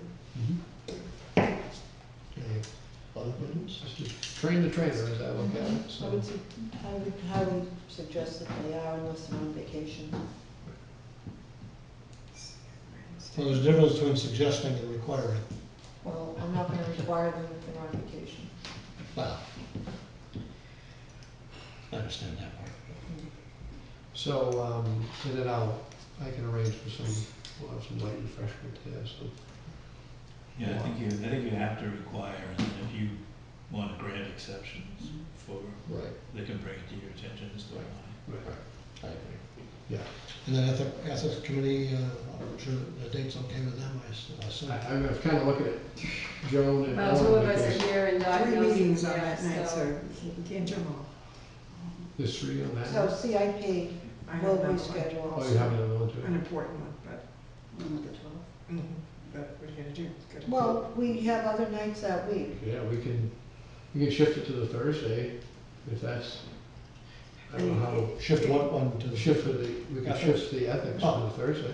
If they're available, yeah. Yeah, it sounded like all week. Okay, Yeah, that's I'll fine. go. I'd like to solve the CIP issue too. I wouldn't know where that was going. That's the Well, first. That work better for you? on the CIP too. But Does that work this better for meeting on you? the 12th that I have, the other meeting is the biggest one. It's an important one, so Yeah, if I can't go to it, I can't go. well, why don't I check on the Is 13th? the 13th okay? Yeah, 13th. That work for Joan? you, Joan? Yeah. Is this during the day? No, This is 6:30 at night. Okay. All right, I know, it's, you know. next, The drive. next, Morning to night. done, What's done? that one. Yeah. Why is it done? Oh, The way this is gonna be open to, I believe, all the members of boards, committees, commissions, all right, as soon as it's confirmed, I would suggest sending something out, all right. because It's vacation. we know how schedules are normally, and we're talking luckily a month's notice. but maybe- If you want to go out farther, I mean, we can, these are the dates that, No, just with the summer going on, it's people Oh, are yeah. filling things up rapidly. I understand, but I mean, we're a month and a half ahead, which isn't bad.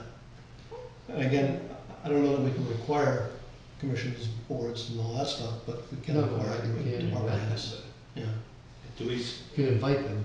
I brought this up before, but do we have an issue when we consider these sort of larger groups that, I believe there's a sign in the community room that indicates 45 people is comes. And I don't think there'll be that many. If I come late, You might it's- be close to it. 46, yeah. It could be close to it, depending on, if you have, And the fire chief can waive that.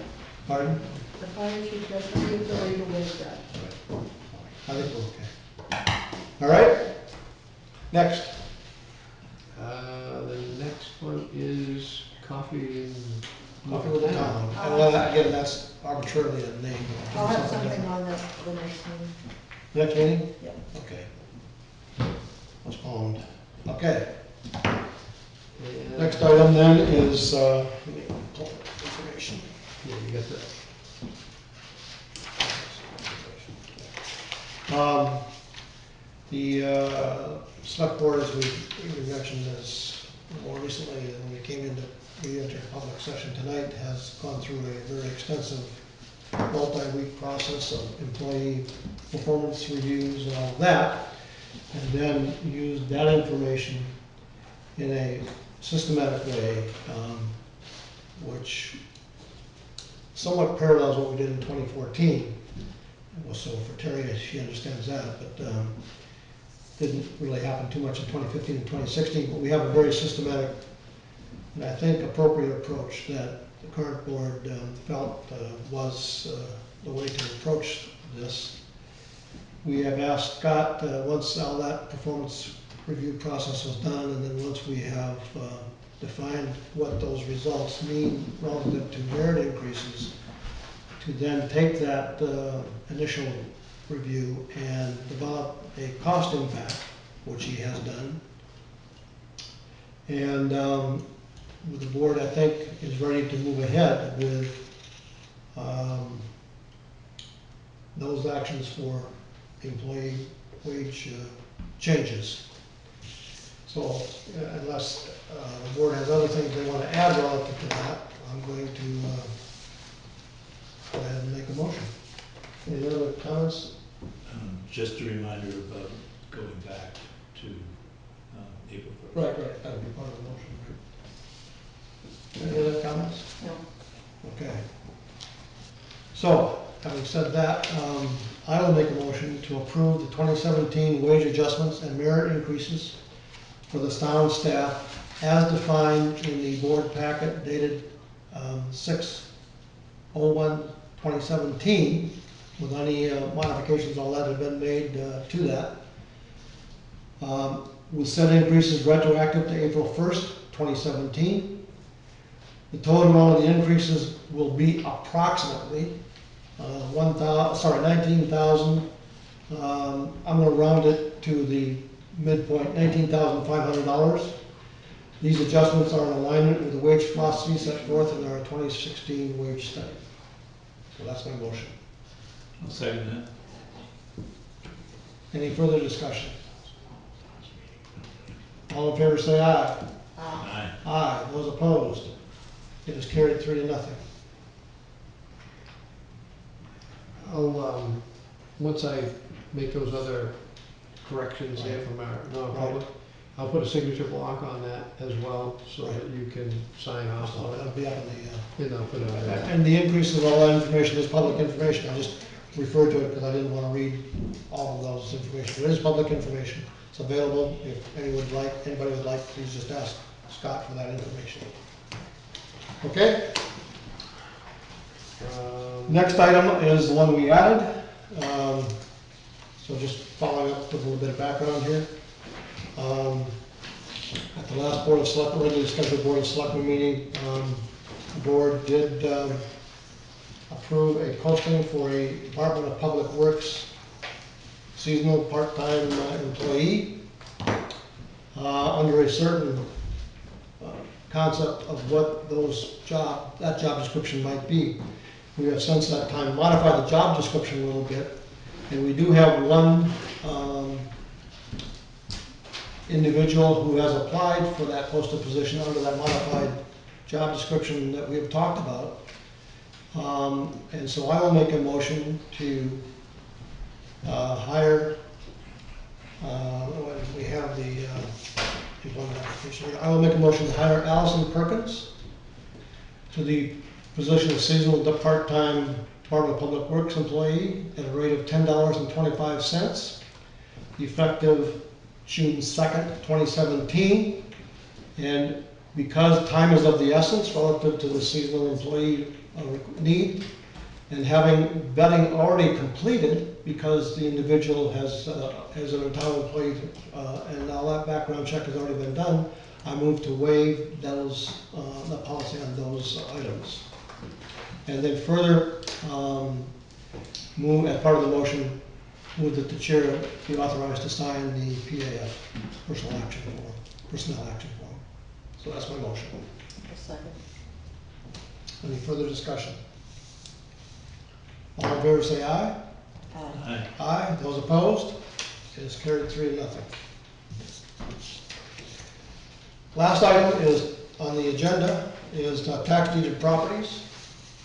And I will, again, make a couple of comments as a background stuff for this. I won't be too redundant from our last meeting, but this process basically began in 2014. Kind of took a hiatus for a couple of years, a little bit, and resurrected a little bit last year, but there are still a fair number of town properties to take a look at and to make some decisions on. On Wednesday, I think it was Wednesday, right? On Wednesday morning, Scott and I met with the town assessor. I had three categories of questions. One question had 4 or 5 properties to it, but based on the list just quickly back in the background, the listing in the annual report is not correct. We have worked with the town tax collector and town clerk have done a very nice job in looking back at that and trying to get those lists corrected. And we have a list that they produced. I had, as I said, 3 categories of questions from that. One was that there was a property that was missing still from the list based on my information. I've asked the assessor to go back and look at that and see where that status is. Another question had to be that there was one of the properties that were, there were 4 properties that were merged into one, and it should have only been 2 properties that were merged into 2 different properties. Sorry, 2 each, that is 2 to 1 and 2 to 1. And then the third question I had is that the assessed value that was on several of the properties that were, those particularly ones that were merged, for me didn't make a lot of sense. And what I mean by that is that the merged value was lower than any of the single values of the merged properties. I can understand why it's lower, no question. I can understand why each of the properties might be lower because the valuation and the location for that whole area of town, as an example, in some areas, was valued lower. In fact, the whole town, I think, was about a 3 to 4% reduction in valuation. So I can understand why a single property would be lower and all of that. What I don't understand is why a merged property would be lower than a single property value. And so the assessor was looking back those 3 categories of questions. That last one had about 4 or 5 properties to it. So that's why I said there were some areas. I think what we're looking for from the board now, and Scott, you can provide additional background if you need to, but I think what we're looking for is what the intent of the board would be once those questions are satisfactorily answered. And my position, I've already made fairly clear that I strongly promote the town put these at auction for purposes of moving into productive tax status properties. Having said that, we do have a property tax deeded, sorry, I'll rephrase that, tax deeded property, town properties policy that we just established last meeting. So I would suggest that we follow that, of course, but my position is that we should move this forward, given that we have satisfactory responses from those questions I've said. Yeah, I mean, I think there's a couple, Mr. Sennett's here tonight. He was one of the folks there that is in a butter to a tax deeded property that, he and his wife have inquired for the past year as to whether or not that would become available in that situation. A non-conforming piece of property is a very small piece. Yeah, Yeah, 2/10 of an acre.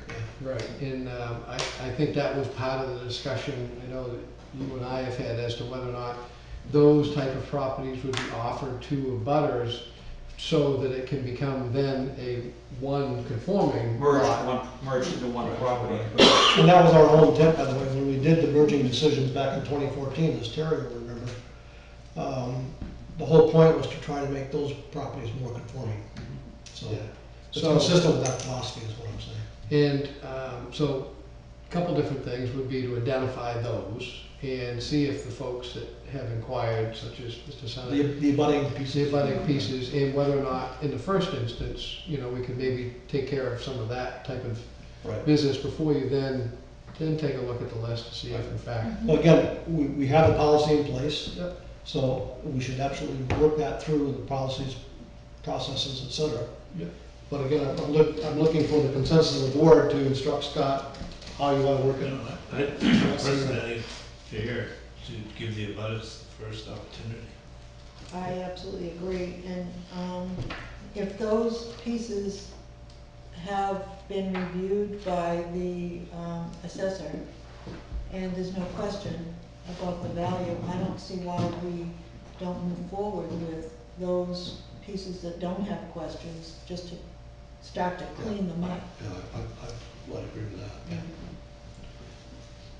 So, are you looking for an official vote, or are you looking for just a consensus? No, I'm just trying to get a consensus, because Yeah. I'd like to be able to, Mr. Sennett's here today, and we've talked back and forth, but you know, I told them, and as I've told some of the other folks here, that it is on your agenda, you're gonna be discussing it, to see, you know, I had not knowing exactly what direction that you were gonna go in, so they'd have a sense as to whether or not, you know, they wish to put a proposal forward to you relative to that, at the, you know, at that point in their discussions with you, or if they have to sit and wait for the auction, or whatever that may be. I don't think the property that the attendee is asking about is one of the ones that I have in question, if I recall. No, it was not, So, no.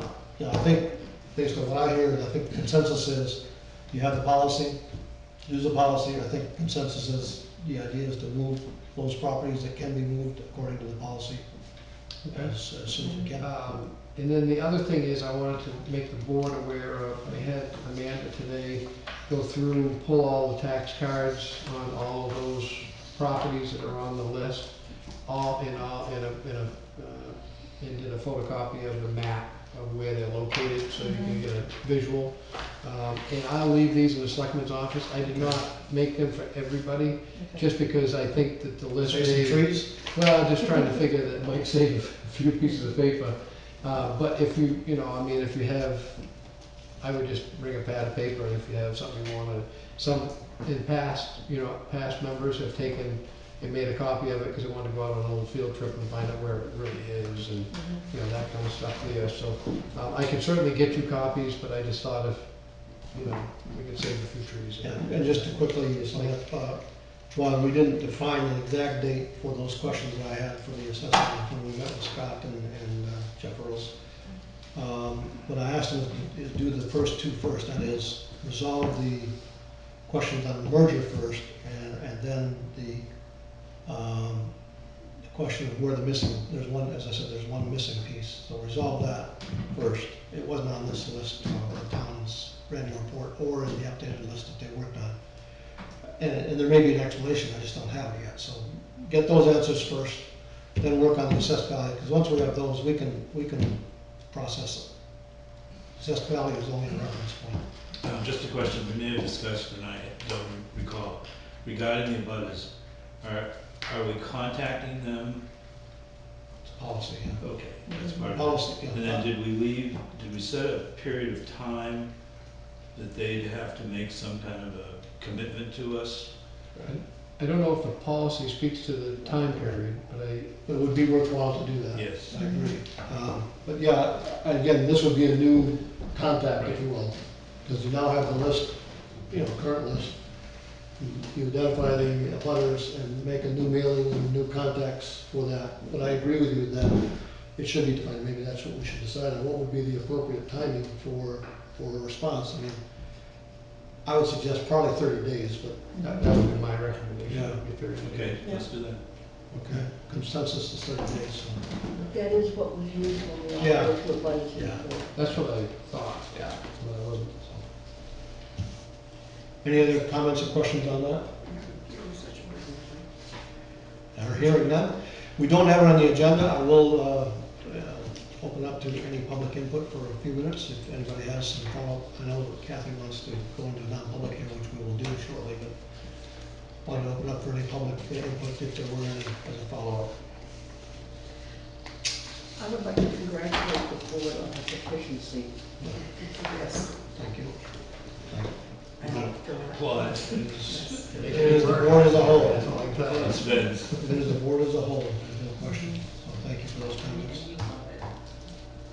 Hearing no other comments, We do have minutes to. yeah, I know, but I don't want to hold Kathy up for the minutes side. So I'm suggesting that we're going to go into non-public briefly for her updates and then come back and do the minutes, if that's okay. Yeah, just save her some time. Okay, thank you. You're welcome to stay. but we have to throw you out. But if you don't stay, we can stay right here. We did look at it. So I need to check my work schedule before I can commit to all of those things. How is that for emulation? I never known. We said what I thought. right now. That was my needs.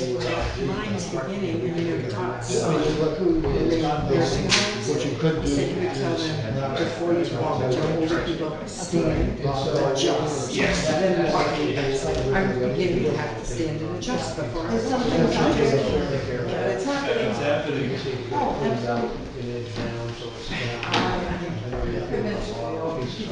Okay. Looking at now, some truck rolling in. Yeah.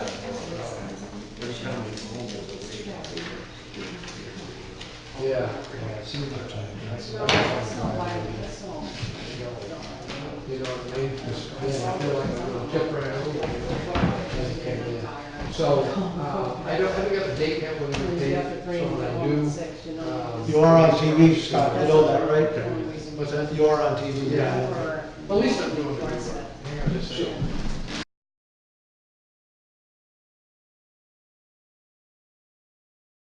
No, it's the same thing, motion. You can take the claim. No. I get enough blame already. And take blame. Tuesday morning, I have a meeting with, We have to vote on it. We have Okay. motion to seal, and second by Rod. All in favor, say aye. Aye. It's carried 3-0. Tuesday morning, I have a meeting with Wolfeboro Community TV. This would be a very good opportunity. Okay, Okay, I'll mention it to Tim. all right, thank you. So, minutes. yep, we've got 2 things in the minutes to finish up, and I have a copy of the track changes on the 18th.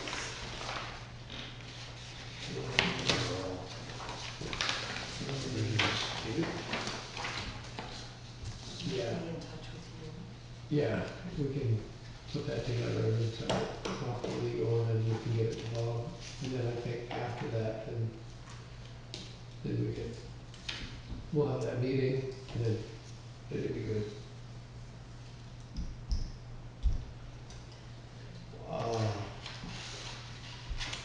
I'm on minutes. Yep. Oh, okay. I said, I'm on minutes, I don't know where you are. Yeah, no, Okay. I'm ready. Just a quick question, on the 18th meeting, was Spanjoy present there too? I couldn't picture that. I can tell you, if you sign I in. believe he was. I thought so. Because the discussion came up about DPW. I thought so. Yes, yeah, both he and his wife. His wife's name is what? Bye. His wife's name Hi, is Jen. Virginia. Bye-bye. There you go, yeah. Add those to the, Yeah, I got the it. listing. And resident. Okay.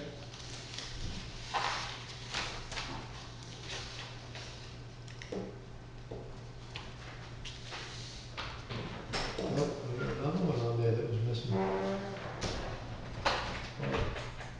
Bob Chase. I couldn't see in the camera. I knew somebody else was over on the left hand. Yeah, Bob was up at the back. Right hand from here, but left hand from there. Other than that, we're all set.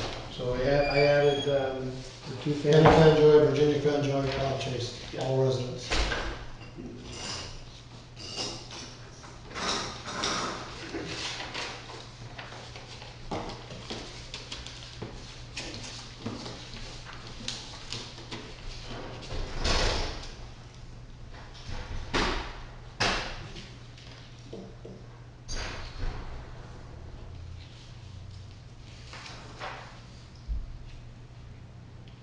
Once these are approved, then I'll put a piece of that resolution,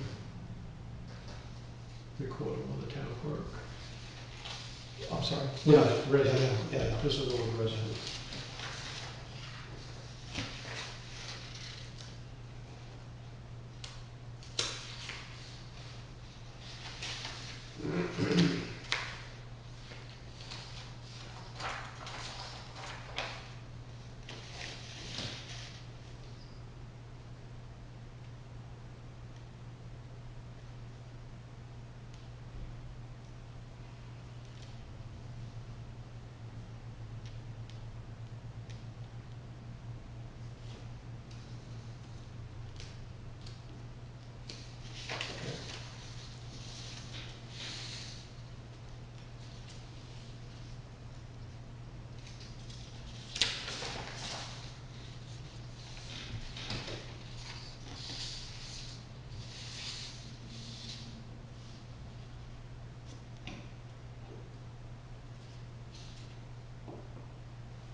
ready? Looking for a motion? I'll make a motion to approve the minutes of the Selectmen's meeting of May 18th, 2017 as amended. Second that. Further discussion? All in favor, say aye. Aye. Aye. Those opposed, this carries 3-0. Next one. 15. This is much easier. I'm not sure. I think that's yours. Oops, there's two pages here. There's two. Oh, there it is. What do we have I here? have come back.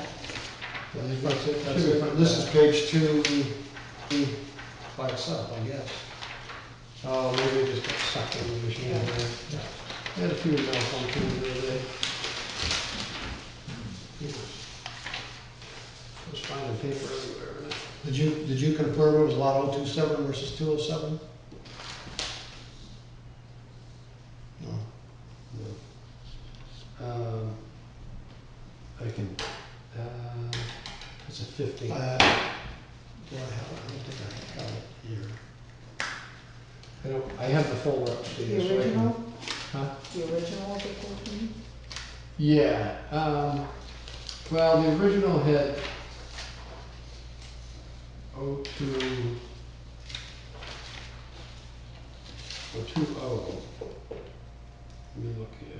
Yeah, I don't have the 207. original, I don't have the original forms here, copy of the forms. Oh, It's, the forms, no, we don't have the forms. I'm pretty I'll double check it.